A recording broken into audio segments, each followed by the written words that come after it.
Hello and welcome to Ladies Talking Business. I'm your host, Moremi Akonwo. On this show, we break down the concept of business to its simplest form. With me in the studio today is Nkechi Alade, the principal consultant and founder of Elvarida, a business development and consulting company. Nkechi harnesses the power of entrepreneurship and its capabilities to revolutionize Africa with the motivation to help people find their true talents and make money out of their passion.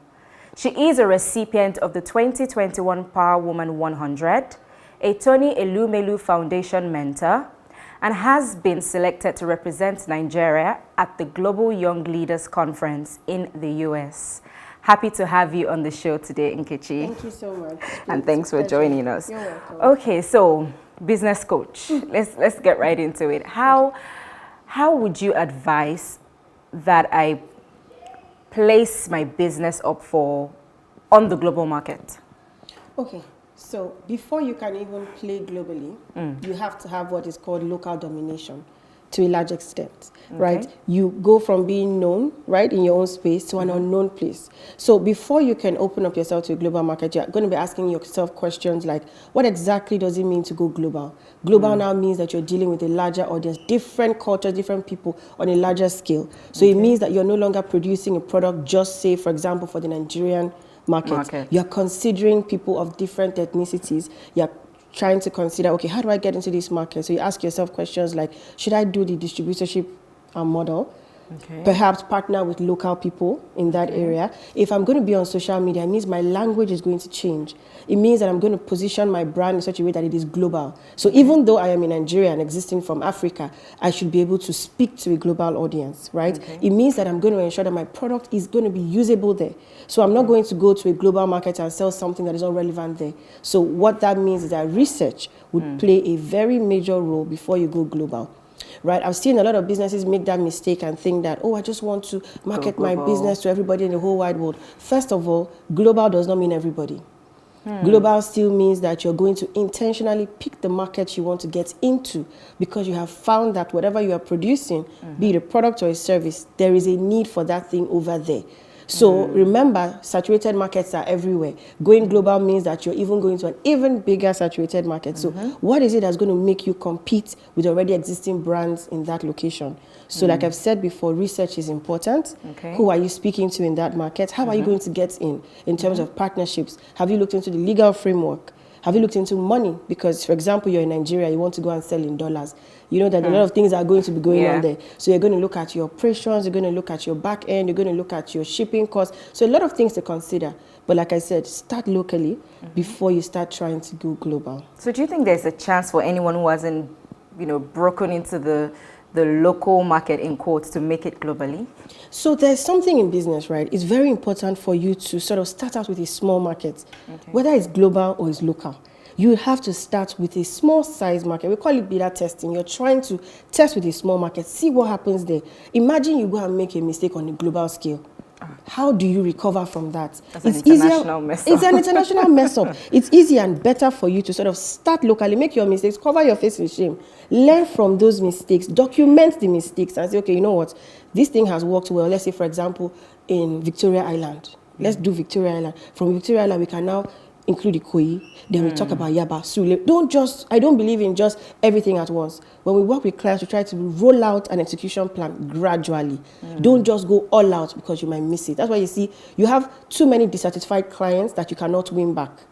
Focus on those ones that you're sure that you can deal with. You make mistakes, you can apologize, you can send them another set. Keep making those mistakes till you feel, to some extent, you're able to continue moving forward. And there's something I also know from business, that sometimes you may not even be the one to make yourself global. Word of mouth. Exactly. So when you have customers that are pleased with your work or product services, they are the ones who begin to take you global. Exactly. I would also add that some people don't even plan to go global, but then the demand for their products on a global scale. So we'll just use, for example, the fashion industry in Nigeria.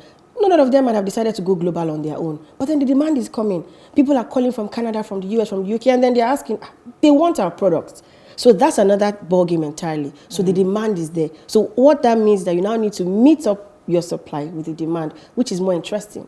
Because there you already have a market. You're just going to supply And there are a lot of products that actually do that very well from Nigeria. You know, you consider fashion, you consider like the hair care, some of the beauty products. There's a lot of shipping going on from Nigeria to overseas, and that's global, whether you like it or not. Exactly. And then you start to look at, oh, I have this distributor in the US, or you can pick up from here. That's it. That's going global.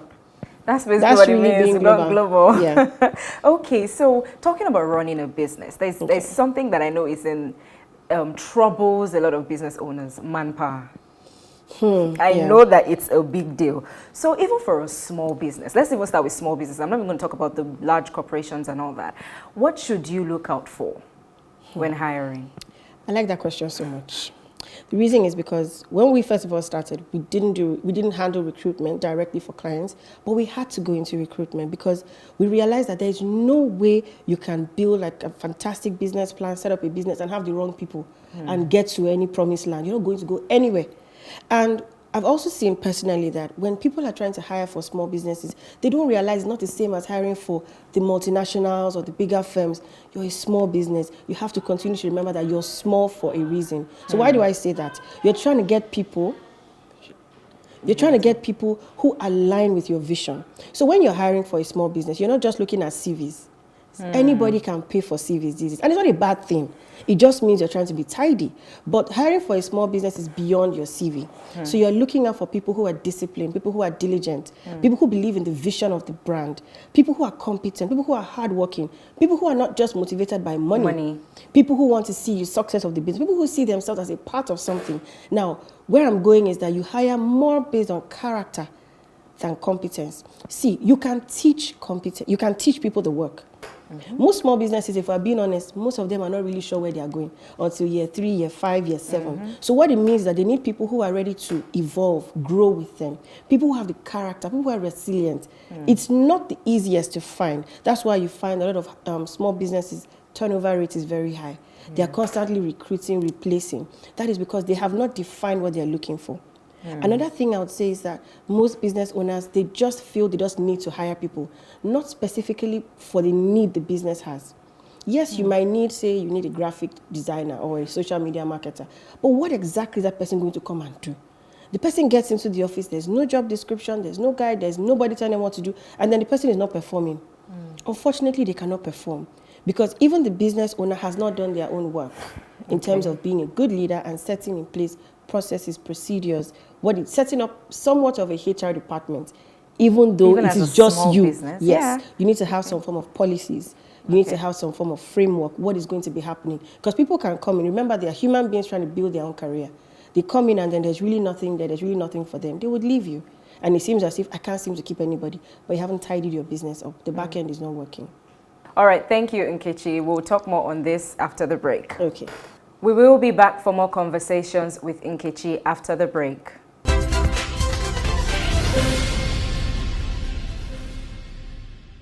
I'm still here with Nkechi Alade of Elvirada, a business development and consultancy company. Okay, Nkechi, so we were talking about businesses, structure, hiring, and all of that. But there's something that I think is very, very crucial. I mean, there are a lot of partnership businesses in Nigeria, but there's something, I believe that a lot of people go into partnerships without really knowing the cons of it. So you may just look at it that, oh yeah, we'll share risks and share liabilities and all of that. But what should you look out for before choosing a partner for a business? Thank you so much for that question. A partnership in business is like choosing a life partner. It's like marriage. So whenever people say to me, I want to go into business with this person is my best friend, this person is my this, look, it's beyond friendship, it's beyond feelings. Partnership is long-term. You ask yourself questions. When the going gets rough, what are we going to do? So a few things I will put in place. So, I mean, we build a lot of partnerships for people. Some small businesses these days are coming together to merge because, I mean, economy is tough. People are trying to see how do we keep afloat. I do this, you do that. Together we can do more, right? So one of the first things is you must have things in writing. Have a contract. Bring in a legal person. What am I going to bring to the table? What are you bringing to the table? How are we going to share profits? You know, what are the do's and don'ts? If we're going to a third business deal with another person, another party, what do we do? So one of the first things you must do is have a contract. Secondly, you must be very sure that the person you're going to business with as a partner has a similar vision. Because if both of you do not have aligned vision, then I wonder what exactly that partnership is going to be about.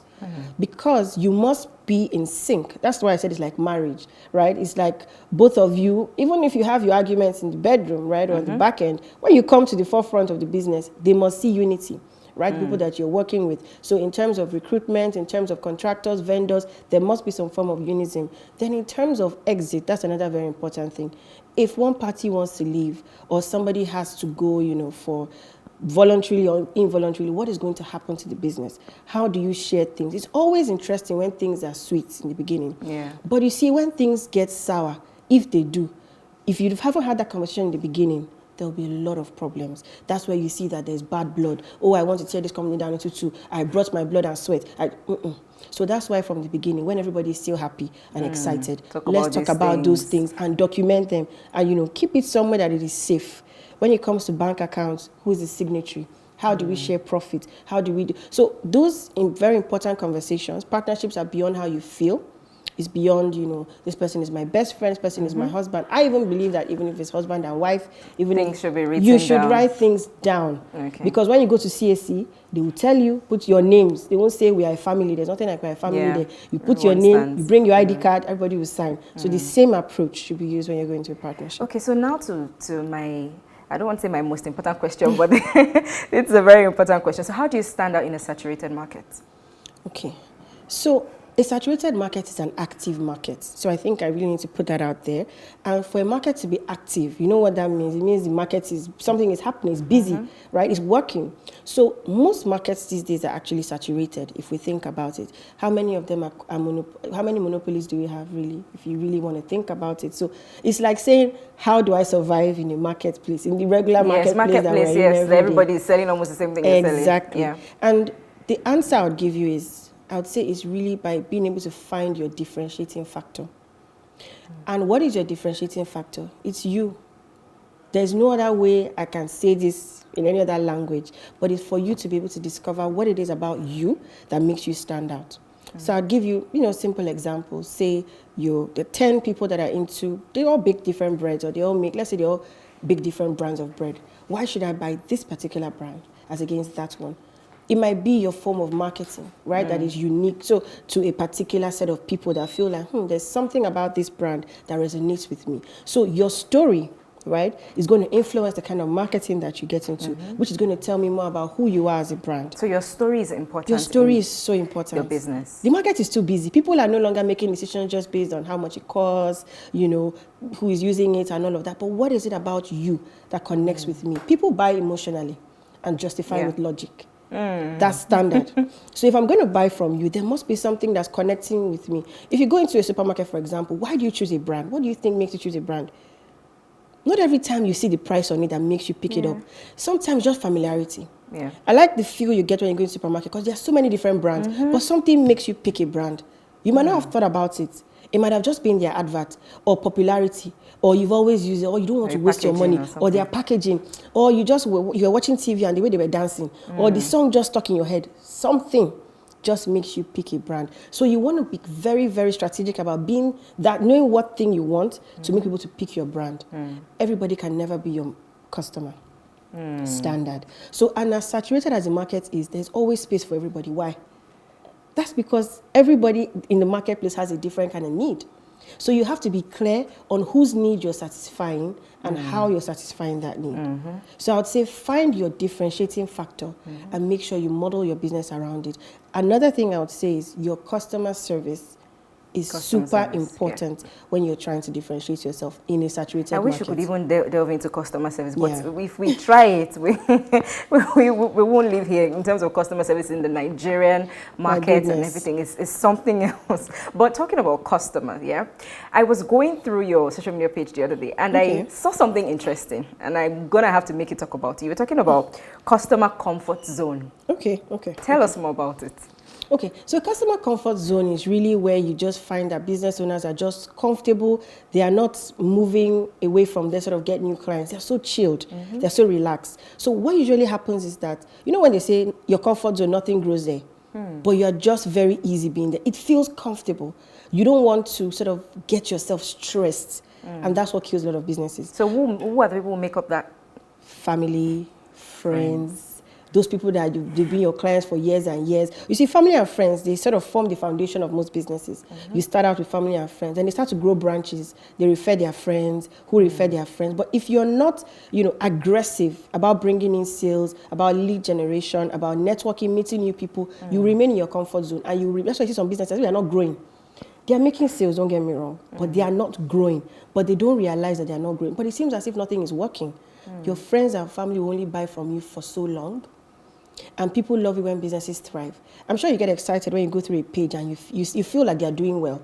Something is happening, they're busy, they're telling you about their achievements. You want to keep buying from those people because it seems as if something is working. But when you're in your comfort zone and you don't push yourself out of that place, you will continue to send WhatsApp messages to your family and friends every day. Oh, come and buy from me. So you need to tell look your friends. outside You need that to look circle. outside of that, your comfort zone. Do something different. Move out. Go for a seminar, go and share your cards to people, talk to people about what you do. You realize a lot of people are actually scared to do these things because they don't want to get the word no. No is amazing. It's good to hear no because no takes you to your next yes. If you're not getting no's, then how do you get yes? It's easy for your family or friend to buy from you. What about that stranger down the road? It makes you even question the value you're actually giving to the marketplace. I mean, my next question was going to be the role family and friends play in running a business. So, but we've just, spoken about it. So at what point do you think it's safe to step out of your comfort zone? Yeah. As soon as you can, right? So I would say family and friends are a good way to start a business in the sense that they would give you some form of soft landing. They'll give you some form of capital to run the business in terms of their buying from you. Most times people can get loans. Most of the bootstrapping comes from family and friends in the beginning. But once you feel like you've built some form of feedback, oh, this has worked for me, I like this, I didn't, because they'll give you feedback more often than not. Please move away from there. Move away from there. But tidy your business up. Get the feedback, fix the problems before you branch out. Family and friends, they can still contain things. Your family and friend, you can say you're a tailor, you can keep their clothes for 3 months. They'll just be telling you now what for you. But you have to make sure that you're disciplined to deal with outsiders. You can't be taking people for granted, people's money for granted. They are not your family, not your friends. They don't know you. They just reached out to you to do business with you. You'll find that you become more, you're more serious. You want to make sure that you deliver because you don't want anybody to go on social media and call you out. Yeah, I agree. Exactly. So we will go on a short break. Please stay with us.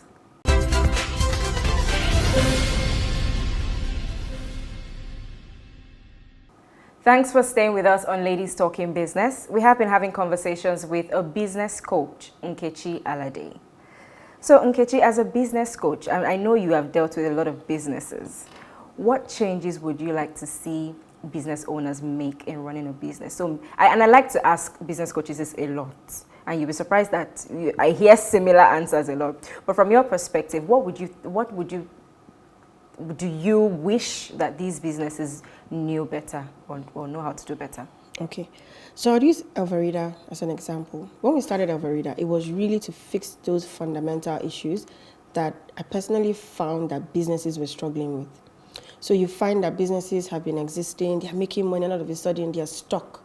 Things just are not working. Everybody seems confused, and that is where lack of structure comes in. So one of the things that we do and we ensure that we help small businesses and medium-scale businesses to do is to help them to build structure, build processes. If you don't have a system that works, you will burn out. I'm not saying that you will not burn out normally, right? From time to time, you need to take breaks. But imagine you're unable to even have a life. Your phone is ringing, they're calling you to confirm bank alerts, they're calling you to do, because you have no system, no structure. So you can't even focus on what you should be doing as a business owner, which is bringing in new clients, networking, and developing yourself as a leader. You're focusing on things that an operations manager would do.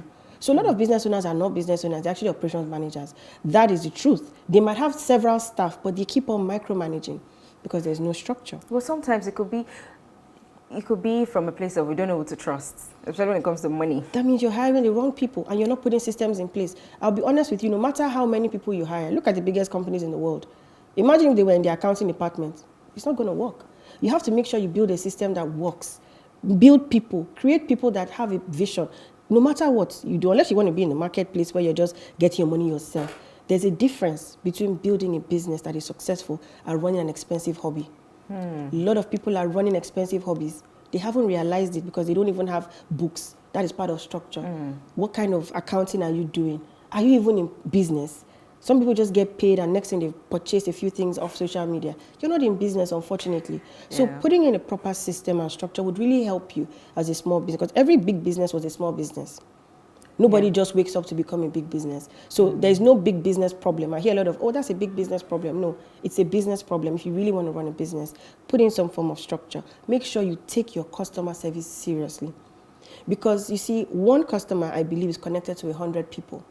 And it's so easy to kill a relationship with a customer. Very easy to ruin a customer relationship. I don't know if you would agree with me that we haven't understood the concept of customer service in Nigeria properly.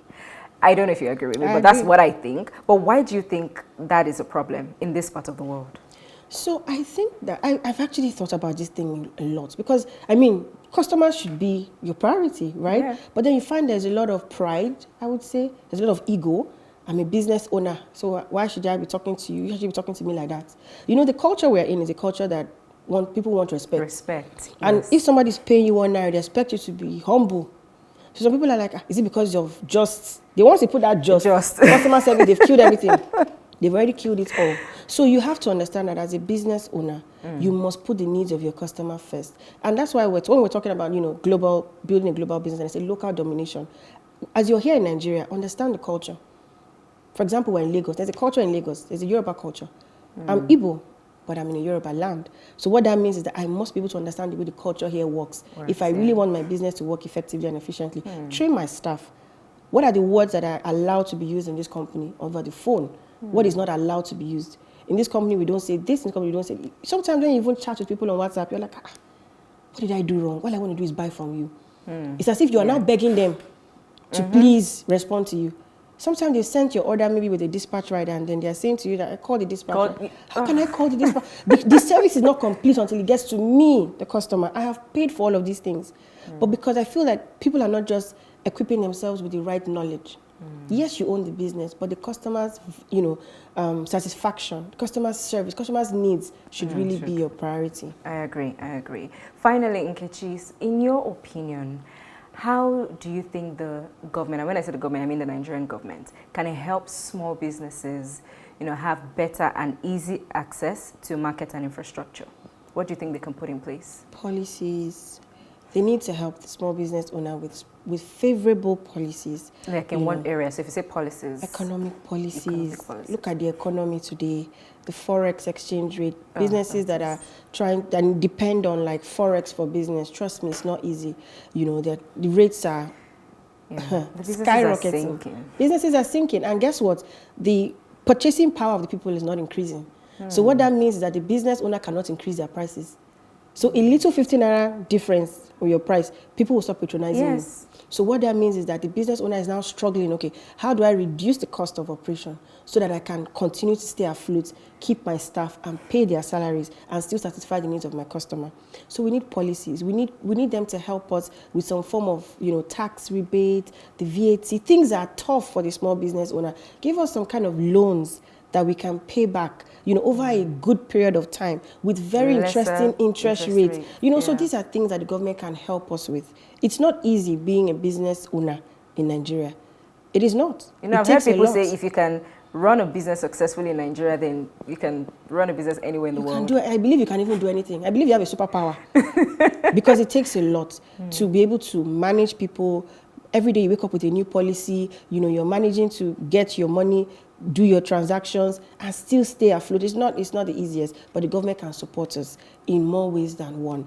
Give us some form of soft landing. It's already tense. The environment is tense, but they can make it easier for us. Because what is happening with the economy now is that it's making it a bit difficult for foreign investors to want to come in and do business. Because you can't just wake up tomorrow and then a policy comes out and just knocks you out of business. So the government sort of has to carry us along in some form of decision making, having the right people to consider the people that are in business before they come up with these, policies that are closing down industries overnight. Amazing. So aside policies, what else would you advise? Yeah, we spoke about the tax. Yes. Okay. And then interest rates, some good loans, if possible, and some very good government grants would really go a long way. in helping. Electricity, there's no lights in Nigeria. I was waiting for you to say there's that. no power. Because I've heard that a There's lot. no power. And, you know, these are just things that would help us to reduce the cost of running a business. Because what makes business high is expenses. If we stop paying for, let's say, buying a fuel, diesel, and even the things like gas. Do you know how expensive gas is now?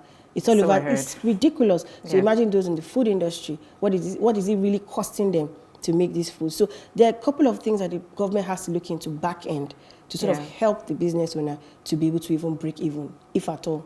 If at all. I like that. Thank you so much for joining us on the show You're today, welcome. Nkechi. We wish you all the very best. Thank you very much for having me. Thanks for tuning into Ladies Talking Business today. Don't forget to follow us on Plus TV Africa Lifestyle on YouTube to catch up with our programs. I'm Moremi Akonwo. See you next time.